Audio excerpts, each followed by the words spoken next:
On the next edition of Charlie Rose, a conversation with consumer activist Ralph Nader. Tonight at 11 on KPBS. From San Diego State University, this is KPBS San Diego.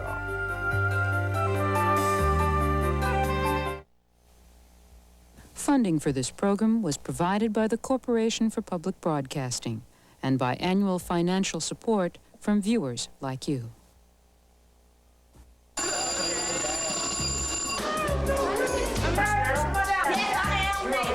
Every time I enter this classroom, I could be in a bad mood and all of a sudden I'll just start smiling and I'm happy. I like this class. The curriculum that we use here at home is centered around the Bible. I don't have to worry about telling anyone and what are they going to do and are they going to beat me up after school.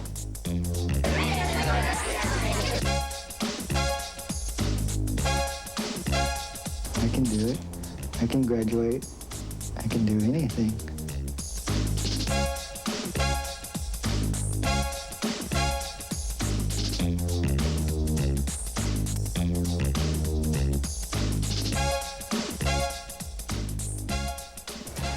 I'm Dave Iverson, and these are the halls of Bayview High School in Milwaukee, Wisconsin. It's a mid-sized school in a mid-sized city in the middle of America. It's about as average a high school as you could get. But of course, every school and every community is different. Each shape its students in different ways.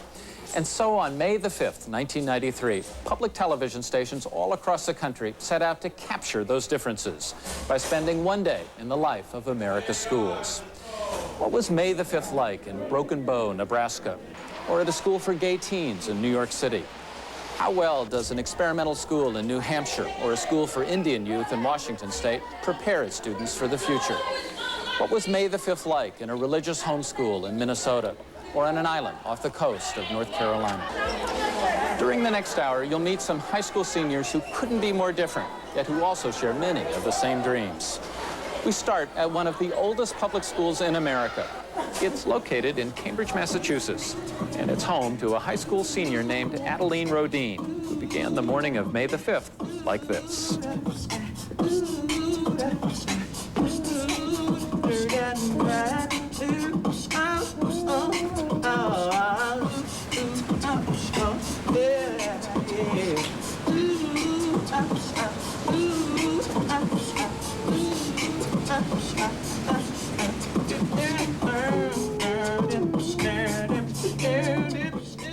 Good morning. My name is Adeline Rodin, and I'm graduating this year from the class of 1993. And this is my video about the Cambridge Ranger Latin High School. So come on and follow me.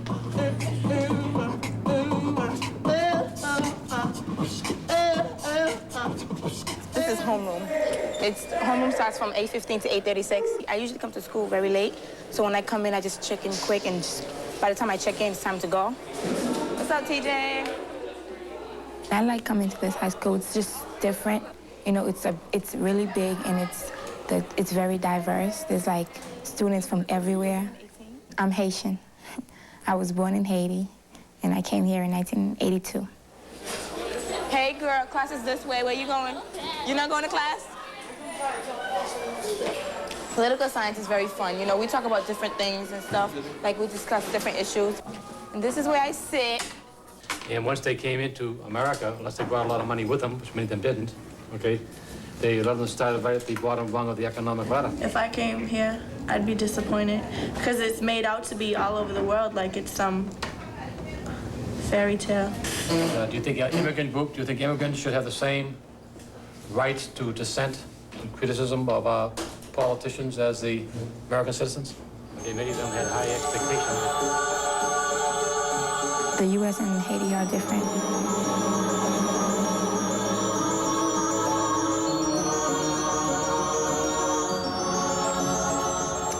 It's like when you think about America, you just think about America like this and that. It's like, rich, quote-unquote, rich country.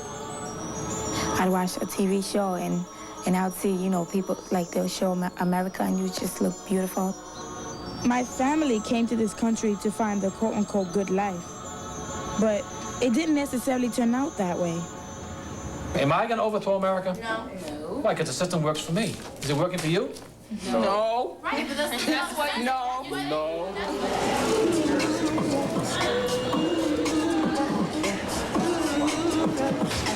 Every time I enter this classroom, you know, I mean, I could be in a bad mood and all of a sudden I'll just start smiling and I'm happy. I like this class.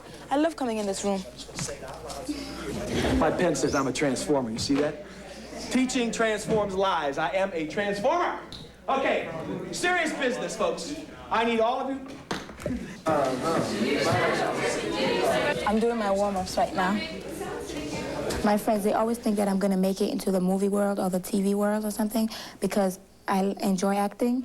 Come here, Matt. Come here, Matt. Go Xerox it for me, please. Go Xerox it for me, please. She's far too demanding. Thank you, Matt. Oh, stop behaving like a spoiled child, Sherry. Take that patronizing tone with me, you flea-bitten Cleopatra. I always like people to hear what I'm saying. I always like to get my point across. And if you don't, I'll keep talking till you get my point. This school has really taught me how to voice my opinion. I'm not afraid to talk about anything. For example, I think there's a lot of sexual harassment in this high school, but people aren't aware of it. I got sexually harassed during my junior year, and I did something about it. Yes, right. The music had just played, right? 7th period was over, which meant that school was over. And I was walking downstairs to meet my friend at her locker. And a group of boys walked towards me, and one of them just grabbed my breast. And right at that moment, I felt disrespected. So I just threw my back down, and I ran towards him, and I just wanted to beat him up. He was so fast that I couldn't catch him, so I just gave up, and I was mad. And I left my stuff downstairs, and I just ran upstairs, and I just banged in my house administrator's office. He tracked the boy down, and he came in the office, and he denied it at first. He denied every bit of it, and then he admitted, and he apologized to me, and I accepted his apology. Girls, you know, this is going out to the girls and stuff, and ladies out there, I mean, if you feel disrespected, you just have to let them know. Just don't keep it inside of you, because that would not do anything.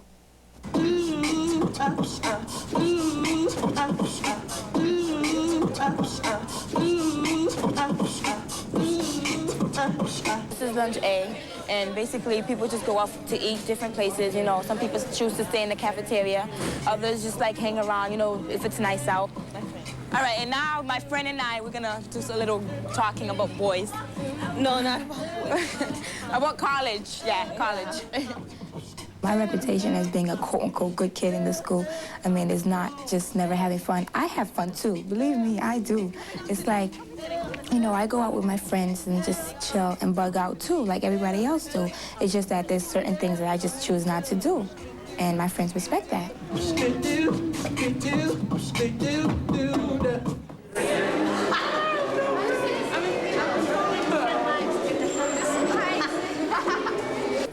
This is my friend Herman Banks, one of my good friends. I really look up to him. He's a very positive brother. He's not like those other boys, you know, who's all out for nothing.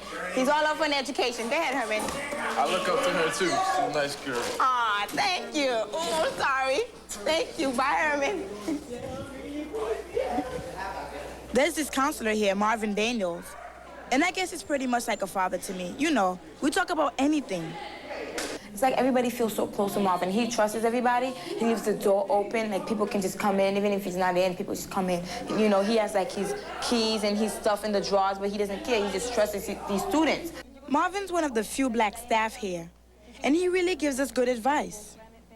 I want to make sure that they continue to be really productive citizens in society, that they meet their dreams, that they have a vision. And if they don't have a vision, to see something in them that they cannot see and lead them towards that.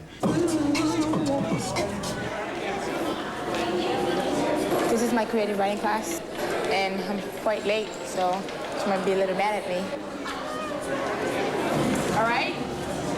The lesson is falling in love with the right man.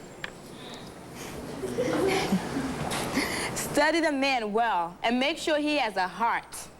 Not just any heart that pounds, but a sensitive one that has feelings and knows how to love you. Study the man.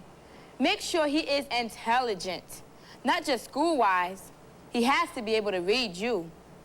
Study the man. Right now, we're going through, my family's going through like a lot of financial crisis. The bank is taking our home away from us because of financial reasons. My father had left us during the summer of my 8th grade year. Like I was gonna be a freshman in September.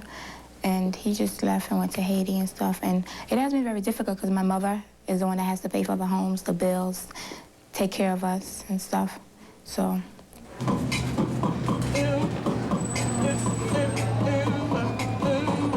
As a poor Black Haitian female, it's like, I mean, I just don't give up. I am very poor, and I'm Black, and I'm a female. I am a poor Black female who's struggling to make it in this life, this society. And I'm gonna make it.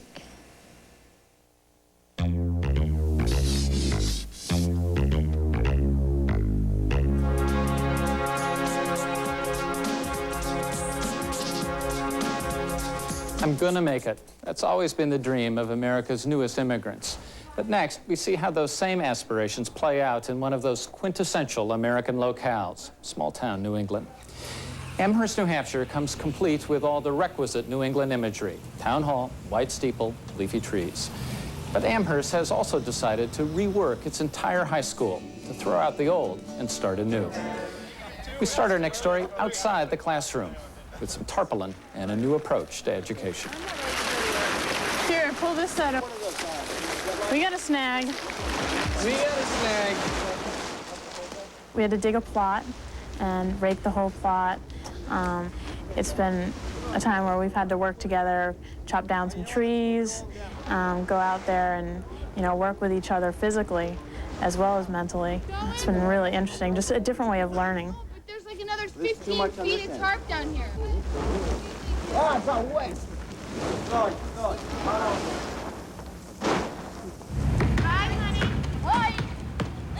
Townspeople in Amherst, New Hampshire say they're committed to change in public education, and they've made good on their pledge. Last year, this wealthy New England town built a brand new public high school. They hired an all-new faculty to teach based on the philosophy of essential schools, espoused by education reformer Ted Sizer. It's a philosophy based on active learning. In teams, students at Sauhegan High cooperate to define problems and solve them together.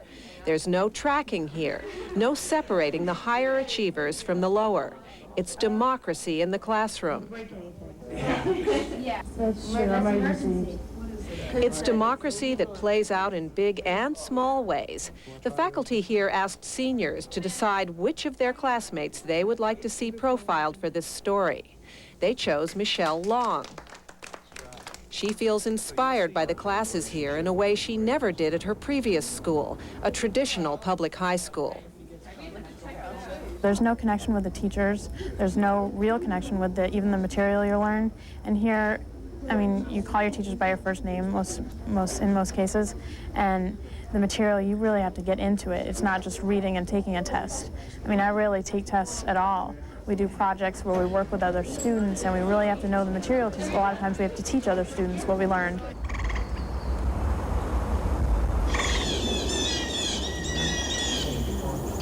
It's 9:30 on May 5th, Native American Studies class. It's held in a longhouse built by the students, covered temporarily with tarpaulin instead of birch bark. They perform an Iroquois ceremony. The idea is to experience Native American traditions, not just through books, but firsthand. So here's what a flesh offering essentially is. They just take your skin. They just pinch your skin a little. Every day is different, and that's what I like most about it. It's not monotonous, boring day. I love school. I never would have said that before, but but yeah, it's really fun, my day. Okay. For school to be fun is a major development for Michelle. Before this year, she was shy and uninvolved. There'd been trouble with alcoholism in her family. Her father's business failed. They lost their home, and her mother had to move out of state for a job. And that was pretty hard for me, just to see my mom go away, but And I see her how often? I see her probably once a month. At the beginning of the school year, Michelle's peer outreach teacher spotted subtle signs of trouble and persuaded her to join a weekly meeting for children of alcoholics offered at the school.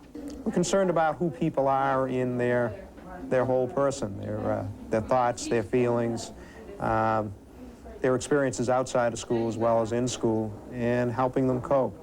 And peer outreach is really about helping people get ready to learn when they bring in some baggage to school like most of us do. This is all for you. We're going to schedule it to your needs. Michelle credits the school with giving her critical emotional support and a new lease on life. She's gotten involved here, so much so that she ran for a seat on the community council. This group of students, teachers, and townspeople makes important decisions about school policy. She was one of 5 seniors elected. I'm not afraid of jumping into new things anymore, and I think that's been the biggest thing. I've done so many things here that I never would have done before. People have shown me the power that I could do that, and then I've taken that within myself and said, yeah, I can.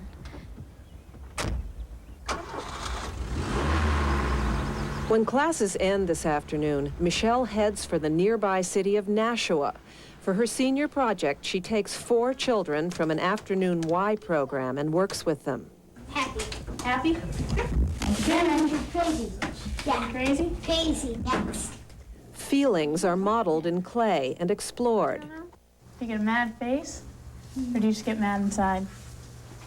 Stamp my feet. Stamp your feet? Who makes you mad?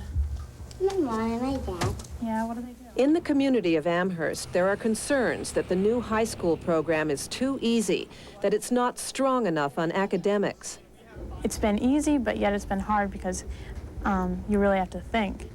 And we don't necessarily do the same traditional test taking and stuff, but that doesn't seem important to me as long as you know the information that you're getting.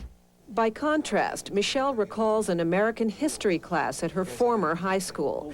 She got such good grades she didn't have to take the final exam. But today, she remembers nothing of American history. No, go. You at the door? It doesn't matter if we're in New Hampshire or New Mexico or Nebraska. At about 2:10 or 2:15 or 2:30, they leave, the last bell rings, and they pick themselves up at the door where they left themselves 7 hours previously. They go off to the parking lot and they take off to worlds that have nothing to do with chemistry class or algebra 2. And so I think that a lot of times kids in high schools are in a situation where they really don't connect to anything important and purposeful for them. Try and get those boards like they're... For Michelle, the program at this essential school has paid off. She's headed for the University of Vermont. Her teachers at Sauhegan High have inspired her to pursue a goal she used to think pointless. She wants to be a high school English teacher. As she leaves, she's curious about the younger students here who'll spend 4 years in active learning. I look at the freshmen and I think that when they get out, they're going to know so much more, know so many more different things. They're going to be such interesting people, I think. And I just can't wait to see when that first freshman class comes out. I think they're going to be really interesting people.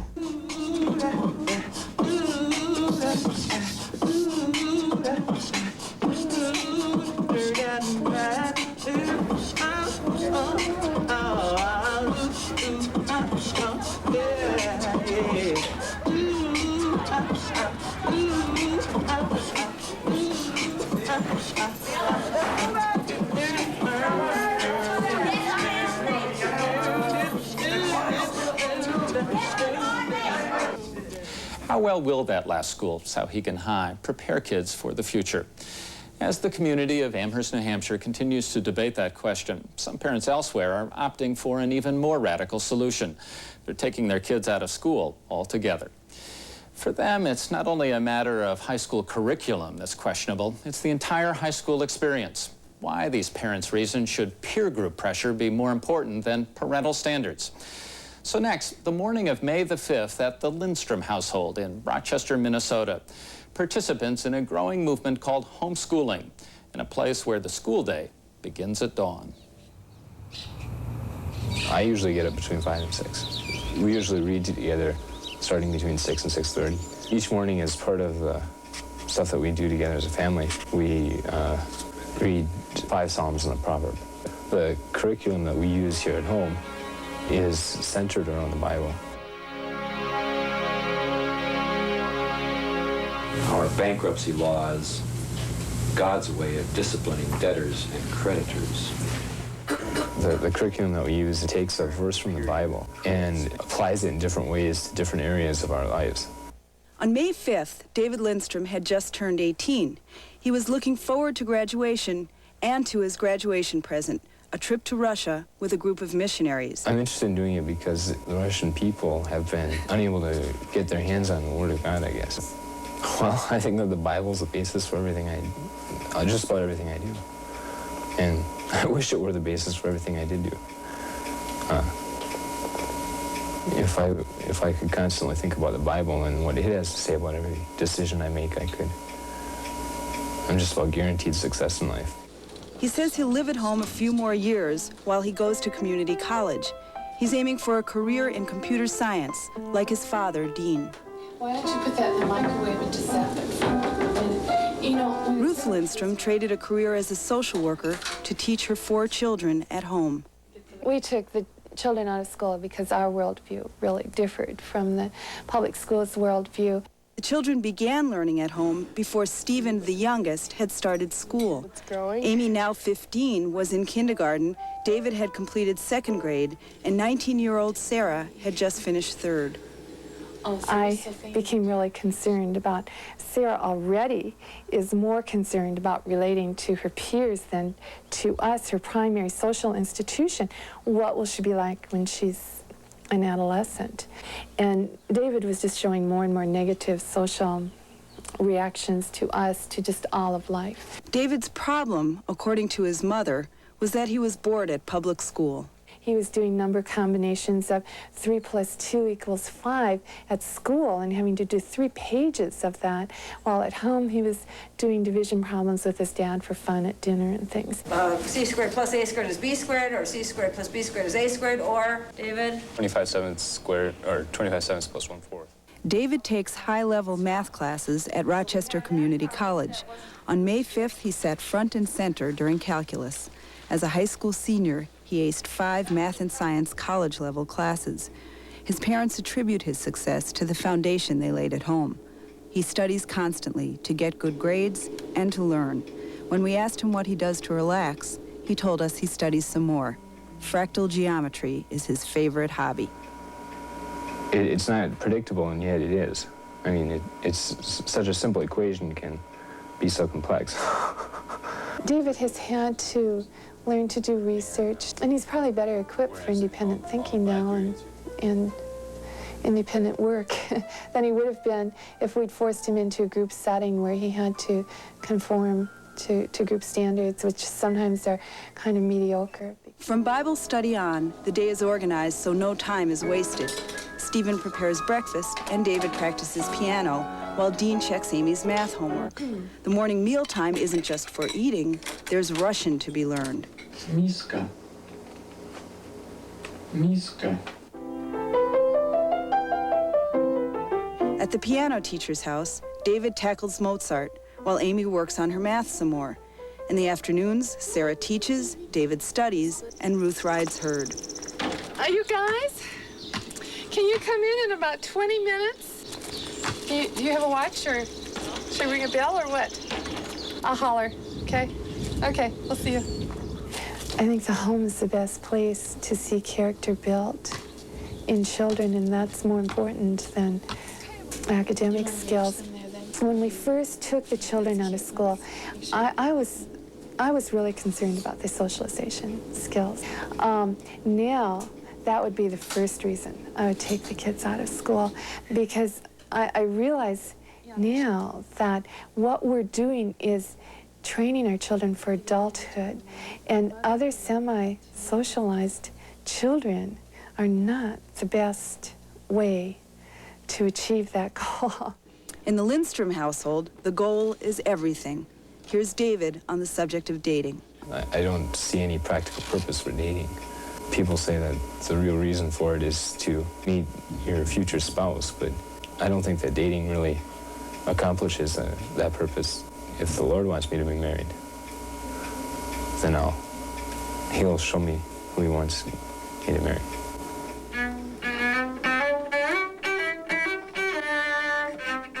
The children all play instruments in addition to piano, and they all play in the community orchestra. Music is supposed to be their entree into social life, but it hasn't really worked that way for David. He's private by nature, he says, and he wouldn't be any more outgoing if he had gone to public school. He's so like my husband. It's just incredible. And it's so reassuring to, look at my husband and think, oh, this is what Dean was like, and Dean's made it in life, so I guess David will too, Let's pray.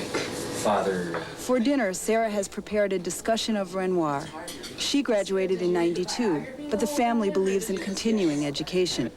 Do you think that's where he learned to paint the skin looking so transparent? Probably. Though there were times they resisted, the Lindstrom kids say they'd all teach their own children at home. Because the parents can influence their kids rather than having everybody else influence them. And it seems like you get more education for your time. You grow up hearing about the 3 R's being taught in pioneer America, and basically that's what education, I think, is all about. The Lindstroms say they're pioneers for the '90s, offering a back-to-basics alternative in an increasingly complex world. Because once a child can read and write and do basic arithmetic functions, the whole world is open to them.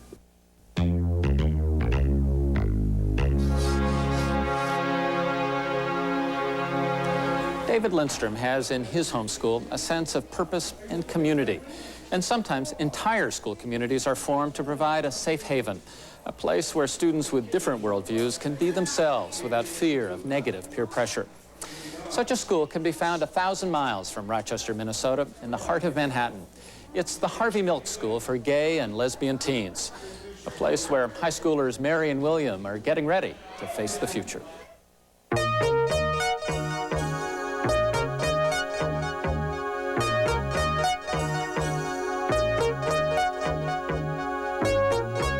If the Harvey Milk School didn't exist, many of these youngsters would spend their days in the streets.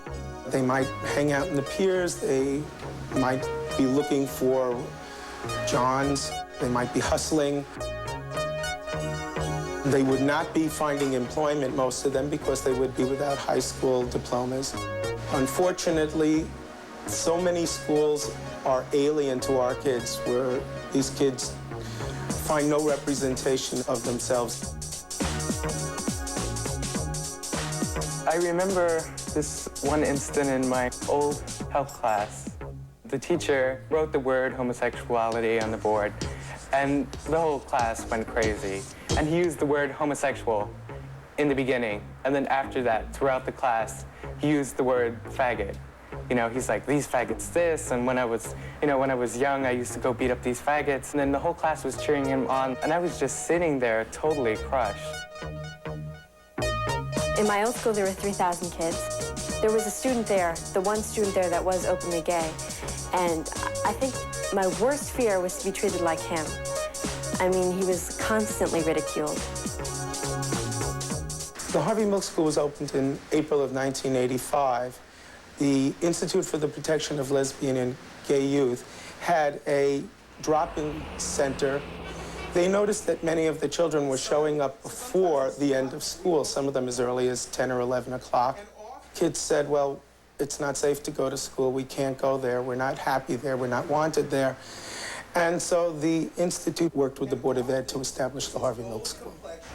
I came to Harvey Milk because I was failing in my old high school. I was beginning to disassociate myself from the other students. I started to isolate myself from everyone, and that started to affect my grades. Many of these students were not succeeding in their regular public schools because they were either being attacked violently or harassed by their classmates. Some students actually found that they were being threatened by their teachers. They were outed by their guidance counselors. And some students, for just speaking their minds, found themselves to be outcasts. I came here at a time when I was realizing that I was a lesbian, and I was scared of what people might say when they found that out. And I mean, scared to the point where I couldn't function. I was very excluded, not just me. All gay, lesbian, homosexual issues, bisexual issues were totally, it was like they didn't exist, and that's so unreal. They do exist.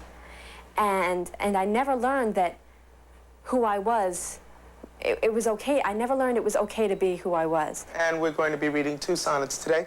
And at this time, there are 27 students registered at the Harvey Milk School.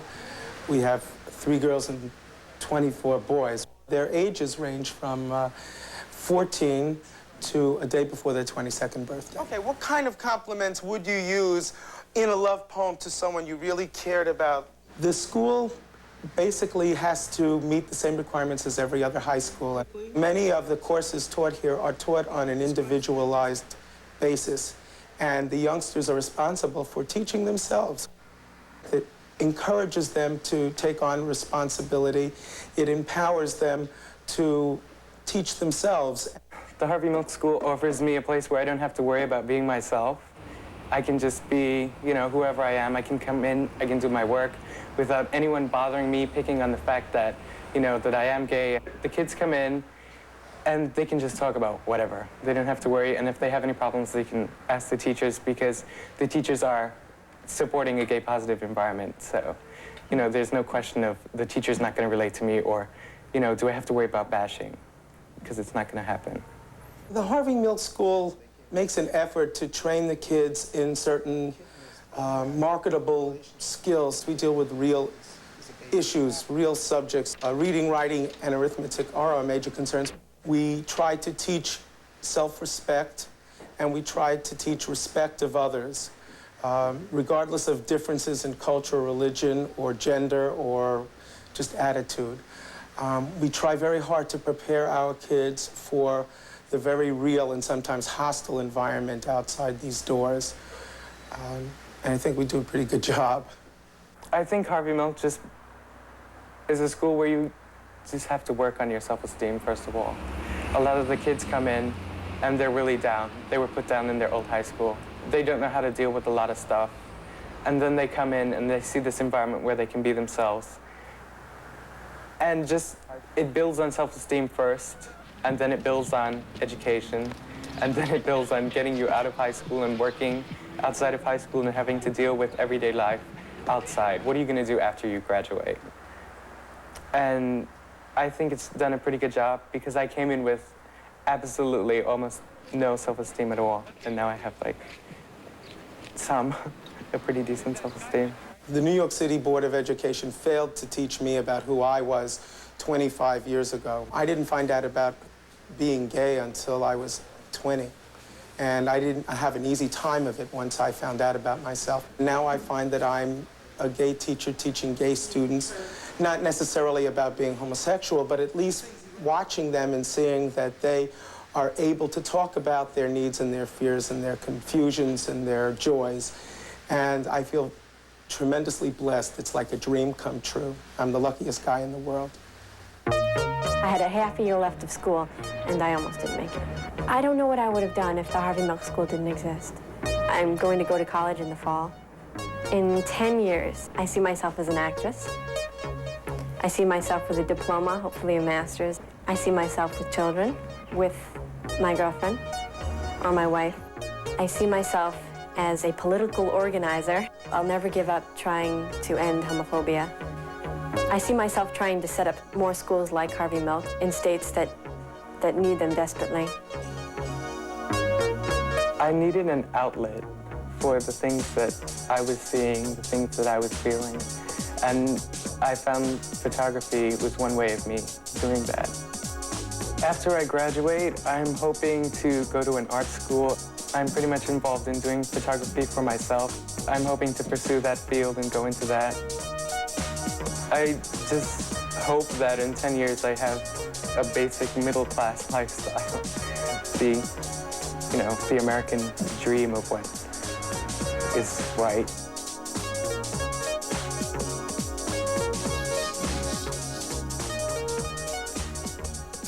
I want to have a middle-class lifestyle, the American dream. So says William at the end of that last story.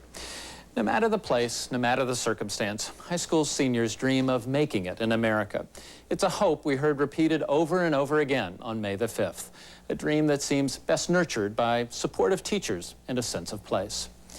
Our next story is about the way in which location helps cultivate the aspirations of one student, Serena Paul, one of 7 high school seniors who lives on Ocracoke Island off the coast of North Carolina. I've been to another school, and it's like you dread it every morning. Yeah, I don't like to get up in the morning, but when you know you're going to somewhere where you have a lot of friends and everybody's like family, it's worth getting up for. Serena Paul's family has been getting up on Ocracoke Island for at least 5 generations. On May 5th, Serena and her 10-year-old sister Tanya ate a quiet breakfast together. Their mother's job with the state ferry service requires her to work long hours, and the ferry is the only way to get to and from Ocracoke. Serena can take a bike ride through her neighborhood to get to school. The trip takes her by the home of her boyfriend, Ashley Morton. Ashley is also a senior, one of 3 in the class planning to go to college. There are 7 members of the school's senior class. Okay, before we get into Heart of Darkness and Apocalypse Now, what I want to do is I want to talk a little bit about these journals. All 7 seniors are in the English class. The teacher, Alton Balance, is sometimes called by his first name. Balance is both teacher and neighbor. Our school's very small. I mean, you're not going to see a big library or big classrooms. You're not going to see any doors on the classrooms. I mean, everything is open. What is that? You'll see a lot of kids playing together. You know, they're all very friendly and close-knit. It's like a family. But as for schoolwork, we do just the same as everybody else. Go through and pick out your cash receipts. The stuff that goes on other places is in another world for most of these students. At a morning break to buy milk and snacks, the students pass by a headline noting school violence at the state capitol 250 miles away. We would never think that anything like that would ever happen. I mean, like, I'm sure a lot of kids look over their back every day at school or something, but we're very safe.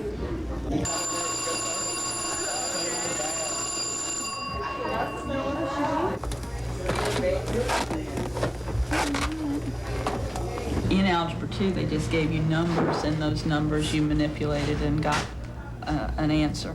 Small classes are good. The teacher has a lot more time for you. I have one class where there's only 2 of us, and we all and the teacher sit at a table, and she just helps us with whatever, and she does her work on a piece of paper, and we watch. I mean, that's the advantage of being so close and having so few people. Okay. What we're trying to do here is get approximately the same concentrations of everything that we're using so that the concentration doesn't affect conductivity. This class of 2 juniors and 2 seniors teams Serena with fellow senior Valerie Gaskins. She's been a good friend. We've been together ever since kindergarten, you know, so we're like sisters. A lot of people have even said, "Are you sisters?" Gotcha. In a school with kindergarten through 12th grades, there is always interaction. Serena Paul made an additional effort to help with younger children. So I go in there every day for one period, and either I go outside with them. I mean, usually the teacher's around too, but sometimes I go outside with them and we just play, or I help them do their homework and stuff. A lot of time after school is filled with a job. Serena's work is at a place called the Beachcomber. I started working when I was like 14 years old. Not even old enough to work, but I begged my mom, you know. It's just what we've seen everybody else do. You know, our parents work, so we want to work, you know. You want to have your own money, buy your own things. While the changes after graduation are not yet comprehensible, Serena Paul believes this school, this family, has prepared her for whatever the future brings. They've taught us, you know, manners and how to live like friends and family. Serena is going to the University of North Carolina at Wilmington. I'm very excited to go, but I'm very scared. I don't know what to expect. I've never even been to the campus. And I've only been to Wilmington once, and that was when I was much smaller, so I don't know what to expect. Just so many, I'm gonna be scared of so many people around, you know, and just like having to make new friends, you know. I mean, I'm leaving the beach and going to a beach, but it's still not gonna be home. I mean, you know, there's no beach like this one.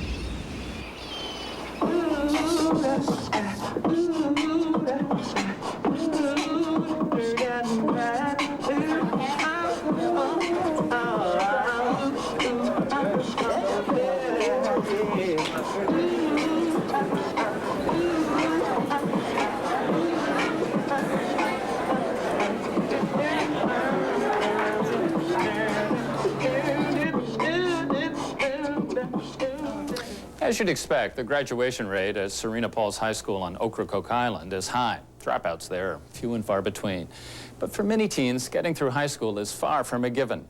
So what's a typical day in May like for a student who's bounced from one school to another and who now at the age of 21 is finally ready to graduate?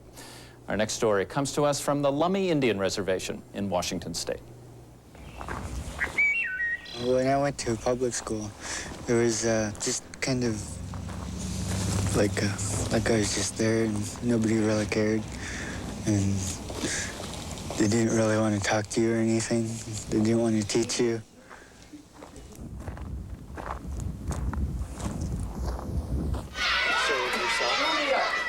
I used to travel around from school to school.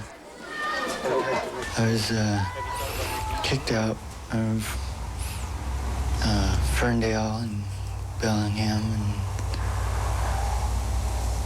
home. Just go to the next one. Wednesday, May 5th may look like an ordinary school day for Matt Warbus. But the 21-year-old Lummi Indian is very proud to be in school at all, considering how many times he had dropped out. And this one, you'd move it over twice. About the highest grade I'd get was a C or a D. Did you expect that you'd finish school?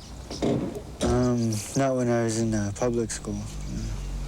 But I came out here and everybody out here is like family.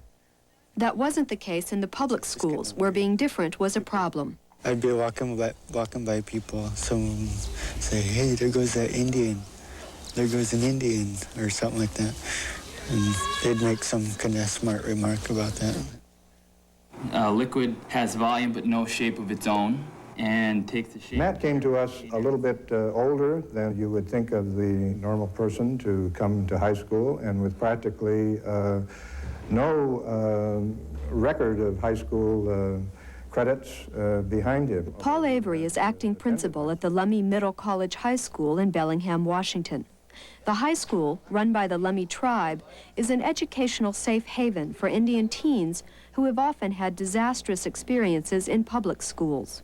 I think probably one of the greatest reasons is that they felt really alienated in the public school system. And when they dropped out, they had no place to go. They were at a dead end. They came back to the reservation, and they had no skills, and they just really had no place to go. The dropout rate had become a serious problem for the Lummis. They are a proud tribe with rich traditions, but with an 80% dropout rate among their children, tribal elders began fearing for the future of their people. I looked at them numbers and realized that unless we did something ourselves, that nothing was going to be, these kids were going to fall through the cracks. My concern was my daughter.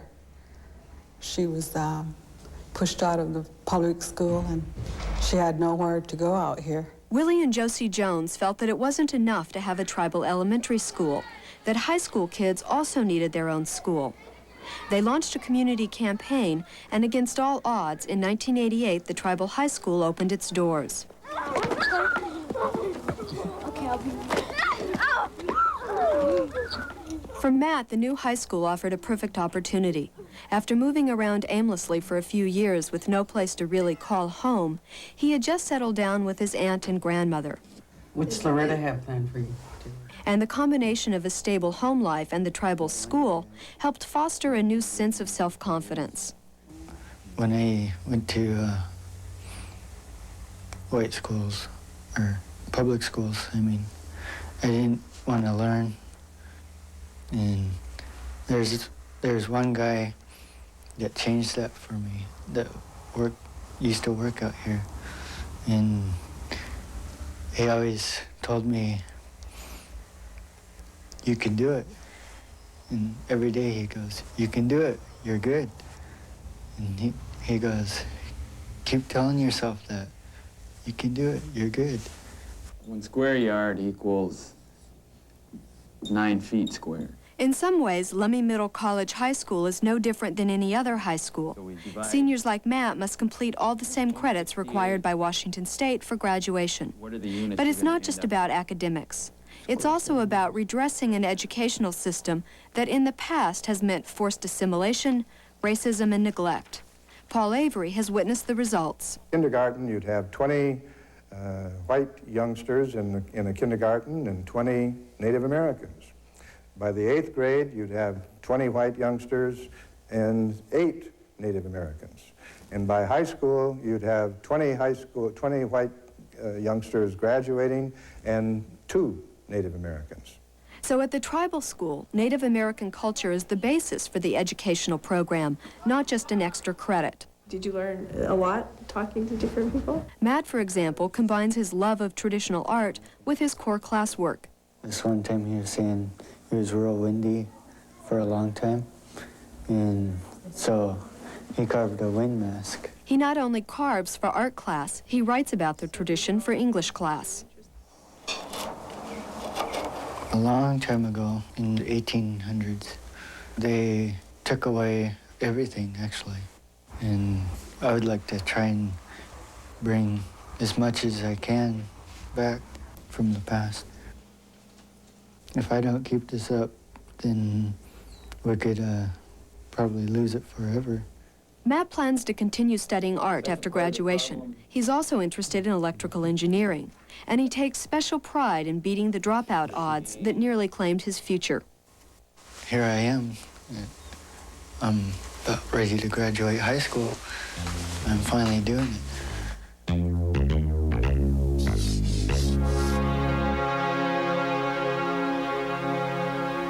For our final story, we return to another one of those classic American landscapes, this time in Broken Bow, Nebraska, the heart of the American plains. We began our hour with the story of Adelaine Rodin, the Haitian immigrant determined to make it. Later, we heard the story of David Lindstrom, the homeschool pioneer.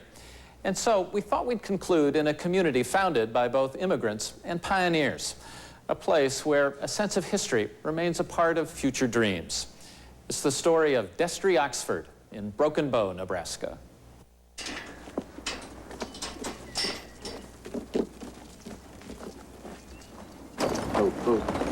Broken Bow is, is a smaller town, and it's right in the middle of the state, right in the middle of America, and you got all these friends, everybody you grew up with around this county, and your family came from this county.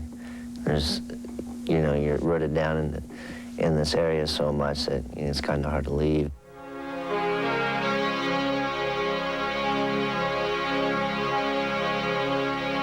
Open this up, and we'll go around and get around these cattle and bring them up, and then we'll pin them in here and sort some of them off. Okay. Bear, you want to let the dog out?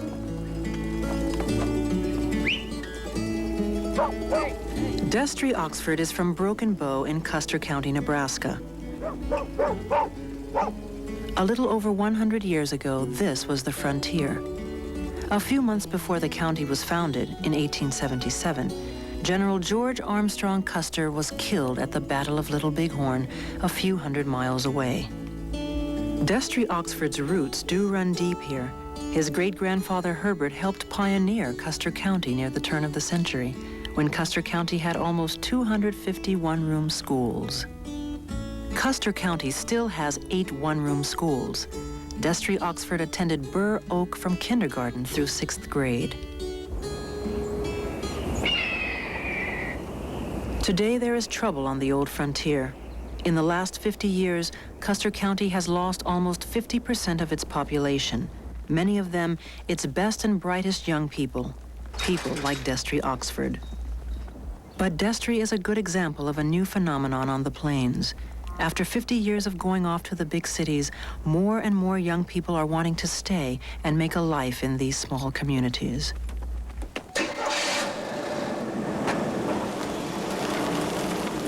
From the McCaslin Ranch, 250 Angus cross and crossbred heifers and steers weighing... Destry Oxford's family recently moved to town after the ranch they managed was sold to new owners. Even though they no longer live on a ranch, they still rent land and raise their own cattle. From the McGinn Ranch. Today, Destry is going to school early. Even with only 290 students, Broken Bow High has a large swing choir. Destry and his classmates sing about putting on the Ritz, but for most of them, that doesn't include moving to the big city.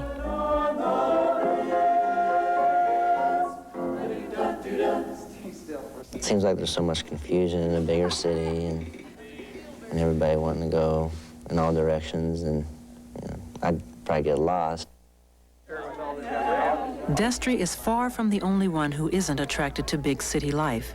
His girlfriend, Jill Varney, shares his interest in returning to Broken Bow, or a small town like it. I think you have more freedom here. Just, you can do more things, and I'd like to have my children grow up here because they can be involved with everything, and they can feel safe. I wouldn't have to worry about them if they wanted to go for a bike ride, and everyone helps out everyone. You get a chance to have more friends and know everyone, and just a lot of more opportunities open up. We'll have a good meeting. FHA members sign up for recycling on Saturday and FFA banquet on Friday. Now listen to this. Lunch charges. Mrs. Varney is getting quite cranky, and if you don't get them paid, she will be calling your parents. Brad White, are you listening? After homeroom, seniors in good academic standing are allowed to do whatever they like during their study hall. On most mornings, Destry and Jill head off for breakfast together. Unlike most nearby towns, Broken Bow's population is at an all-time high. Once considered the beginning of the frontier, today, with the glamour of big city life clouded by crime and pollution, it's becoming a new frontier, where people are attracted by the clear skies and slower pace of life. $6.85 is your change. Thank you very much. The new McDonald's, where Destry and Jill like to have breakfast, was enthusiastically welcomed by the people of Broken Bow just last fall. Taken for granted in most towns, the McDonald's is seen as a possible sign of an improving economic future. Just a few years ago, Broken Bow was caught up in the agricultural depression of the early 80s, losing 26 businesses in 6 months. The future looked bleak for young people like Destry and Jill. My dad worked at a savings and loan during that time, still does. And he told me lots of stories about, he would have 60-year-old farmers come into the savings and loan and start crying in his office because, they had to foreclose or they couldn't get the money they needed.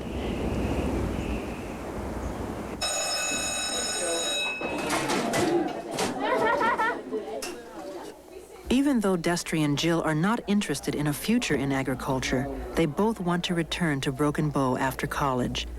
The hard question is, can they make a living here? 父と母と日本へ、今日はテストです。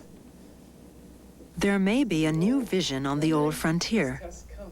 Students in Broken Bow can take Japanese language classes broadcast nationwide by Nebraska ETV. I would like the Broken Bow students to hand me your papers, and Dunning students, if you'll go put them on the fax machine. I've got all the buttons pushed. Just down the hall from the Japanese class, Destry Oxford and his classmates are pioneering yet another new technology, two-way fiber optics. Will be done in the middle of June. It's something new for not only Broken Bow, but Nebraska, really. We interact with one other school in my class, which is 40 miles away. They're right there in the room with you, but you just see them on a TV screen. Anybody have a farewell speech to the Dunning students here? May the force be with you, a quote from Obi-Wan Kenobi. This class went a lot This better. rapidly evolving technology may give Destry the opportunity to have a big-town job and a small-town lifestyle. So, Ben, where's the party tonight? Up the Purdom Road a ways.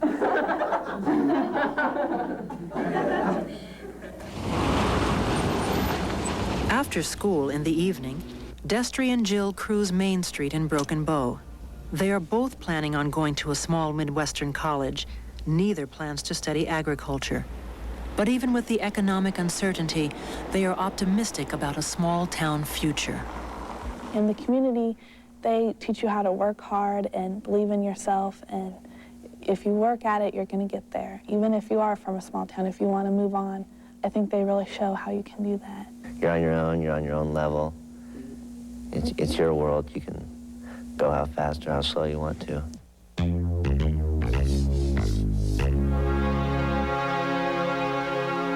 Destry Oxford may well find a future in Broken Bow, Nebraska, but what of the future of Adeline Rodine in Cambridge, Massachusetts, or Marion William in Manhattan, or all the other high school students we've listened to for the past hour? Makes you wonder what May the 5th will be like for each of them 5 or 10 years from now. I'm Dave Iverson. Thanks for joining us for High School Stories, One Day in America's Schools.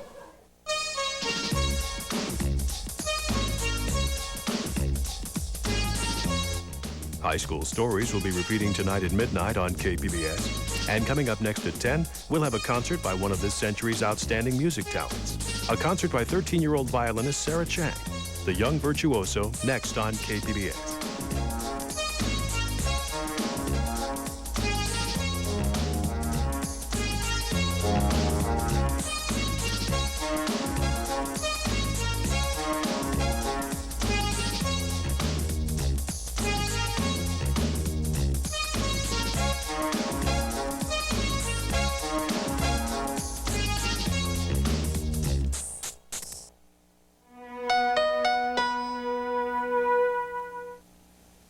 Funding for this program was provided by the Corporation for Public Broadcasting and by annual financial support from viewers like you.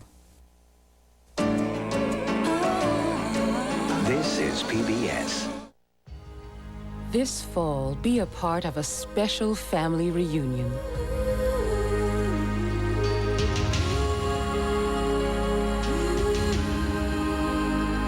The story continues. I'll Fly Away, coming in October, only on public television.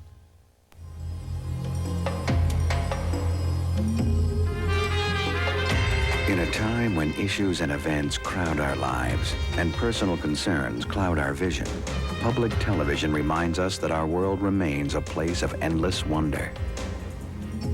That nature's not something outside of ourselves, but a part of who we are, how we live and learn. And public television's unparalleled lineup of science and nature programs gives every American the chance to celebrate the great spectacle of life on Earth, beneath the sea, and beyond the stars. But I think the first encounter with Jupiter really shocked a lot of people. All we can say now is, wow, what a way to leave the solar system. From the smallest molecule to the vastness of space, everything and every place on Earth and beyond is within your reach on public television.